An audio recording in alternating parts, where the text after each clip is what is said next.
आदरणीय व्यासपीठ आणि माझ्या रसिक बंधू ती मी छोटीशी कविता सादर करतो. कवितेचं शीर्षक आहे आयुष्याचा खेळ.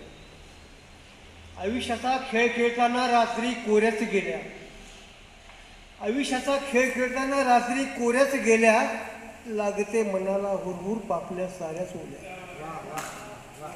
आयुष्याचा खेळ खेळताना रात्री कोऱ्याच गेल्या. लागते हुरहुर मनाला पापल्या साऱ्याच ओल्या. तार तुटते आयुष्याची जेव्हा गार होते वेली. तार तुटते आयुष्याची जेव्हा गार होते वेली. आणि सोडून जाताना आसवच पाण्याने डबडबले. तरी तू हाताला मेहंदी लावलीस पण उमटलेले लाल ठसे माझ्या रक्ताचे आहे. तरीही तू हाताला